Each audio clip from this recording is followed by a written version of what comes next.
अस्सलामुअलैकुम। आज के इस लेक्चर में हम लोग माइटोसिस और मियोसिस के बीच के जो डिफरेंसेस हैं उनको समझने की कोशिश करेंगे, क्योंकि ये दोनों टर्म्स जो हैं वो ये बहुत ही कंफ्यूज करती हैं स्टूडेंट्स को। अक्सर स्टूडेंट्स जो हैं वो माइटोसिस के डिफरेंसेस जो भी बातें हैं माइटोसिस की वो मियोसिस में लिख देते हैं, और मियोसिस वाली जो है वो माइटोसिस में बता रहे होते हैं। तो मैं कोशिश करूँगी कि आप लोग को अच्छे से समझाऊँ ताकि आप लोग कंफ्यूज ना हो इस चीज़ में। मैंने ट्राई किया है कि आसान वर्डिंग यूज़ करूँ ताकि आपको समझने में आसानी हो। तो सबसे पहला जो है डिफरेंस वो देख लेते हैं कि माइटोसिस जो है it occurs in somatic cells. अब सोमैटिक सेल्स क्या होते हैं? Somatic cells other than germ cells. हमारी बॉडी के जितने भी सेल्स हैं जर्म सेल्स के अलावा, उन सारे सेल्स को हम क्या कहते हैं? Somatic cells. तो जर्म सेल्स के अलावा जो बाकी सेल्स हैं उनमें जो डिवीजन अकर करती है उसको हम क्या कहते हैं? माइटोसिस। ठीक है। और मियोसिस क्या है कि it occurs in germ cells. तो जर्म सेल्स क्या होंगे other than somatic cells? Germ cells वो होंगे, आगे जाके आपको क्लियर हो जाएगा, जिनसे गैमीट्स प्रोड्यूस होने हैं। ठीक है, ये वो सेल्स होते हैं। तो आप ऐसे भी याद रख सकते हैं कि माइटोसिस और सोमैटिक ये दोनों ये रिदम बन रहा है इनके अंदर, माइटोसिस और सोमैटिक, ऐसे भी आप लोग याद रख सकते हैं। और मियोसिस तो जर्म सेल्स के अंदर होती है। ठीक है, ये पहला डिफरेंस हो गया। सेकंड डिफरेंस क्या है कि nucleus divides only once. Nucleus जो है वो सिर्फ एक ही दफ़ा डिवाइड होता है। इसका क्या मतलब है कि ये एक सेल है ना, ये इसके अंदर न्यूक्लियस है, सॉरी ये न्यूक्लियस है। ठीक है, तो जब डिवीजन होगी ना, माइटोसिस होगी, माइटोटिक डिवीजन होगी, तो ये सेल ऐसे डिवाइड करेगा। ठीक है, और जो नेक्स्ट सेल बन, ये न्यूक्लियस भी देखे ना आप, एक ही दफ़ा ऐसे डिवाइड हो रहा है अंदर से। तो जो नेक्स्ट सेल बनेंगे ना उनके अंदर क्या होगा? ये एक सेल है, ये दो सेल है, इनके अंदर वो न्यूक्लियस आ जाएगा ऐसे करके। ये एक ही दफ़ा डिवाइड हो रहा है। ठीक है, बट जो होती है ना मियोसिस, उसमें न्यूक्लियस एक दफ़ा डिवाइड नहीं होता, उसमें दो दफ़ा डिवाइड होता है। दो दफ़ा डिवाइड क्यों होता है? क्योंकि उसके अंदर ना दो स्टेजेस होती हैं। मियोसिस एक डिवीजन है बट उसके अंदर सब डिवीजन्स आगे दो हैं। ठीक है, दो दफ़ा मियोसिस होती है, तो इसलिए जो न्यूक्लियस है वो एक दफ़ा नहीं बल्कि दो दफ़ा डिवाइड होगा। तो उसके बाद डिफरेंस क्या है कि two daughter cells are formed. Mitosis में टू डॉटर सेल्स बनेंगे, जैसा कि अभी मैंने आपको डायग्राम के ज़रिए ड्रॉ करके दिखाया कि एक सेल डिवाइड होगा तो दो डॉटर सेल्स बनेंगे। ठीक है, जबकि जो है ना मियोसिस, उसमें फोर डॉटर सेल्स बनेंगे। फोर कैसे बनेंगे? अभी मैंने आपको बताया कि ये मियोसिस एक डिवीजन है बट इसकी सब डिवीजन्स दो हैं, दो स्टेजेस हैं। तो जब दो डिवीजन्स होंगी तो एक दफ़ा में दो और दूसरी दफ़ा में दो, चार सेल्स बनेंगे ना, तो इसमें क्या होते हैं? फोर डॉटर सेल्स बनते हैं। नेक्स्ट डिफरेंस क्या है कि डॉटर सेल्स आर डेप्लॉयड। अब माइटोसिस में क्या होता है? जो जो भी डॉटर सेल्स आगे दो बने थे ना, ठीक है, तो वो क्या होंगे? डेप्लॉयड होंगे। डेप्लॉयड क्या होता है? मतलब 2n होंगे। ठीक है, जो पेरेंट सेल था ना वो भी 2n था, और अब जो आगे डॉटर सेल बनेंगे ना दो, वो भी डेप्लॉयड ही होंगे। क्रोमोसोम नंबर हाफ नहीं होगा, वैसे ही रहेगा, सेम रहेगा। ठीक है, जबकि जो है ना मियोसिस, इसमें क्या होगा कि डॉटर सेल्स क्या होंगे? हैप्लॉइड होंगे, मतलब 1n होंगे। उसके बाद क्या है कि इट अकर्स मोर फ्रीक्वेंटली। अब माइटोसिस मोर फ्रीक्वेंटली अकर कर रही है, वो कह रहे हैं कैसे? कि हमारी बॉडी ग्रो कर रही है। आप देखिए हमारी स्किन उतर रही होती है। ठीक है, और उसके अलावा वैसे बॉडी ग्रो करती है, बॉडी के सेल्स जो हैं वो इंक्रीज़ करते हैं, डिवाइड होते हैं तो तभी इंक्रीज़ करते हैं। इसके अलावा हमें कोई कट लग जाता है वो रिपेयर हो जाता है। वो कैसे रिपेयर होते हैं? वो माइटोटिक डिवीजन्स होती हैं जो कि सेल्स डिवाइड होते हैं, और जहाँ पे कट लगता है, जहाँ पे इंजरी होती है, उसको, उस एरिया को रिपेयर कर देते हैं। ठीक है, तो ये मोर फ्रीक्वेंटली अकर करती है देन मियोसिस। और मियोसिस क्या होती है? It occur less frequently. अब मियोसिस आप देखिए जर्म सेल्स के अंदर अकर कर रही है, गैमेट्स बन रहे हैं, आगे रिप्रोडक्शन हो रही है। अब रिप्रोडक्शन हर रोज़, हर दिन, हर महीने, हर टाइम तो नहीं ना होती, एक स्पेसिफिक टाइम पे होती है। जैसे कि अब हम ह्यूमन बीइंग्स हैं तो हमारे अंदर जो है ना वो 9 मंथ्स का पूरा गेस्टेशन पीरियड होता है। ठीक है, उस 9 मंथ्स में कहीं पे भी दोबारा मियोसिस अक्कर नहीं करती। एक दफ़ा होती है मियोसिस, ठीक है, रिप्रोडक्शन हो जाती है, उसके बाद जो प्रेगनेंसी हो जाती है, फिर मियोसिस नहीं होती। फिर जब बेबी की बर्थ हो जाती है उसके कुछ टाइम बाद फिर ये फिनोमेना हो सकता है। तो ये फ्रीक्वेंटली अक्कर नहीं करता, बार बार और हर टाइम अक्कर नहीं करता, ठीक है। नेक्स्ट क्या है कि daughter cells form somatic organ. अब वो सेल था, ठीक है, वो डिवाइड हुआ, डॉटर सेल्स बने, ठीक है।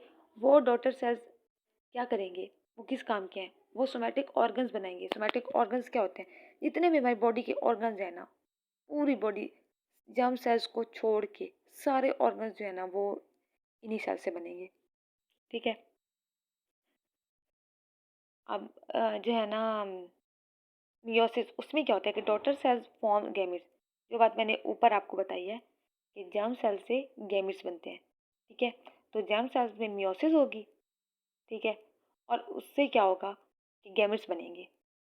मियोसिस हुई, डॉटर सेल बने, और वो डॉटर सेल्स क्या हैं, गैमिट्स हैं, ठीक है। तो यहाँ से हमें क्या पता चला कि मियोसिस के डॉटर सेल्स गैमिट्स बनाते हैं, जबकि माइटोसिस के जो डॉटर सेल्स हैं वो क्या बनाते हैं, सोमेटिक ऑर्गन्स। ओके, क्लियर है। मैं इसका ओवरव्यू भी लास्ट पे दे दूंगी, अभी फ़िलहाल आप समझ लें। अगला डिफरेंस क्या है कि there is only one prophase, one metaphase, one anaphase and one telophase. अब क्या होता है कि माइटोसिस में ना 4 फेजेस एग्जिस्ट कर रही होती हैं। कौन कौन सी, prophase, metaphase, anaphase and telophase. इसमें क्या होता है, सिर्फ ये 4 फेजेस होती हैं, ये एक ही दफ़ा में पहले प्रोफेज होती है, फिर मेटाफेज, फिर एनाफेज और फिर टीलोफेज। ये चारों फेजेस जो है ना वो हो जाती हैं, माइटोसिस एंड हो जाती है, ठीक है। ये एक ही दफ़ा होती है। जबकि जो मियोसिस है ना, उसमें क्या होता है कि there are 2 of each phases and also few sub phases of prophase. इसमें क्या होता है कि ये जो चारों फेजेस है ना, prophase, metaphase, anaphase and telophase, ये एक ही दफ़ा नहीं होती, ये 2 दफ़ा होती हैं। मैंने ऊपर आपको बताया कि मियोसिस में आगे 2 सब डिवीजन्स हैं। मतलब इस बात का क्या है कि 2 दफ़ा ये चारों फेजेस 2 दफ़ा होती हैं। पहले एक दफ़ा होगा प्रोफेज, मेटाफेज, एनाफेज, टीलोफेज, इसको हम मियोसिस 1 कहेंगे। फिर दूसरी दफ़ा ये होगा, उसको हम मियोसिस 2 कहेंगे, उसमें भी ये चारों स्टेजेस होंगी। तो यहाँ पे हमें क्या पता चला कि यहाँ पे ये सारी चारों फेजेस 2 दफ़ा करती हैं। और उसके अलावा उन्होंने क्या बताया है कि जो प्रोफेज है ना मियोसिस की, उसकी भी आगे 5 सब फेजेस हैं। वो मैं अभी आपको यहाँ एक्सप्लेन नहीं करूँगी, वो बहुत लेंथी हो जाएगा। तो हमने क्योंकि डिफरेंस बताने हैं, इसलिए अभी यहाँ तक यही काफ़ी है कि प्रोफेज की 5 मज़ीद सब फेजेस होती हैं, ठीक है, क्लियर हो गया। अच्छा, नेक्स्ट मूव करते हैं। Number of chromosome remain same in daughter cells. क्या मतलब इस बात का कि जो क्रोमोसोम का नंबर होगा ना, अब एक सेल डिवाइड हुआ, 2 बने। अब ये नहीं है कि क्रोमोसोम था तो हाफ इसमें चला जाएगा, हाफ इसमें, नो, ऐसा नहीं होगा। डॉटर सेल्स में जो है क्रोमोसोम नंबर वो सेम रहेगा जैसा पेरेंट्स में था। पेरेंट्स में था ना, वो सेम टू सेम वो रेप्लिकेट होगा, उतना एक के पास जाएगा, सेम क्वांटिटी दूसरे के पास भी जाएगी, ठीक है। तो ये नहीं होगा कि हाफ हो जाएगा, कट के जाएगा, नो, सेम रहेगा। ये बात आपने याद रखनी है। क्रोमोसोम नंबर क्या रहेगा, सेम रहेगा डॉटर सेल्स में भी जैसे पेरेंट्स में था। जबकि मियोसिस में क्या होता है, number of chromosome remain not same but reduce to half. इस अब मियोसिस में क्या होगा, मियोसिस में इसके ऑपोजिट होगा। एक मिनट, हाँ, मियोसिस में क्या होगा, इसके ऑपोजिट होगा। मतलब क्रोमोसोम था ना, वो क्या होगा, क्रोमोसोम के 2 स्ट्रैंड्स होते हैं, ठीक है, ऐसे करके, सही नहीं बना, गुजारा कर लो। तो ये 2 स्ट्रैंड्स क्या होंगे, ये अलग अलग हो जाते हैं, मतलब ऐसे करके ना, ऐसे, ये हाफ हो जाता है। और फिर ये एक जो है ना वो एक में जाएगा, एक डॉटर सेल में, और ये हाफ जो है ना, सॉरी, हाफ जो है ना वो दूसरे में जाएगा, ठीक है। क्रोमोसोम नंबर माइटोसिस में क्या होगा, ये same to same daughter cell में चला जाएगा जितना था पूरा। बट मियोसिस में क्या है, यही डिफरेंस है इनमें कि मियोसिस में जो क्रोमोसोम नंबर है वो हाफ हो जाएगा डॉटर सेल में। ये देखें, ये हाफ है, आधा यहाँ है, आधा यहाँ है, हाफ हो जाएगा। ओके, याद रखनी है आपने ये बात। क्या बात याद रखनी है कि माइटोसिस में क्रोमोसोम नंबर सेम रहेगा, जबकि मियोसिस में वो हाफ हो जाएगा। ठीक है। नेक्स्ट क्या है और मोस्ट इम्पॉर्टेंट पॉइंट कि नो क्रॉसिंग ओवर अकर इन क्रोमोसोम। अब इसमें क्या होता है, कोई क्रॉसिंग ओवर नहीं होती।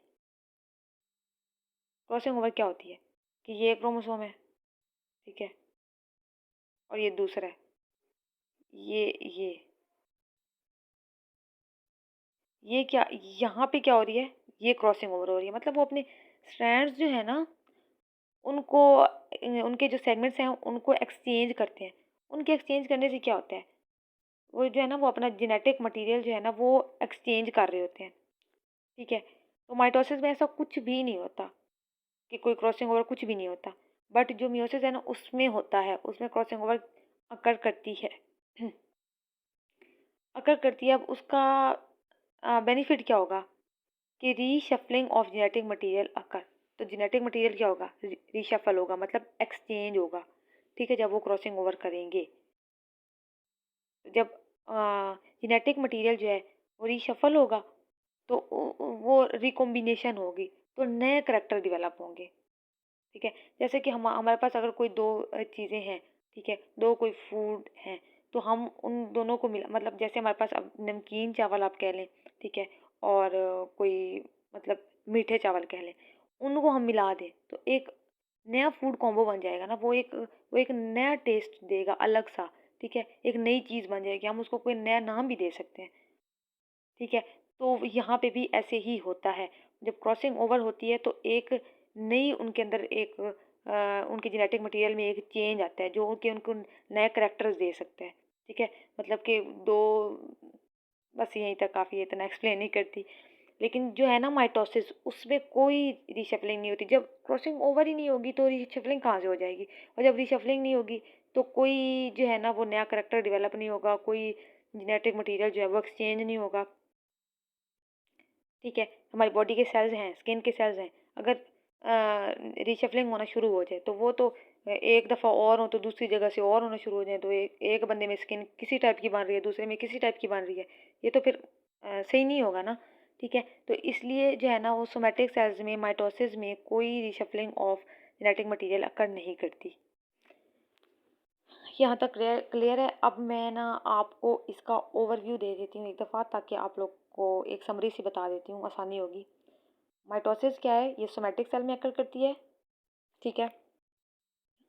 और मियोसिस क्या है, ये जर्म सेल्स में अकर करती है। पहला डिफरेंस। दूसरा डिफरेंस, माइटोसिस में न्यूक्लियस सिर्फ एक दफ़ा डिवाइड होता है, मियोसिस में 2 दफ़ा डिवाइड होता है।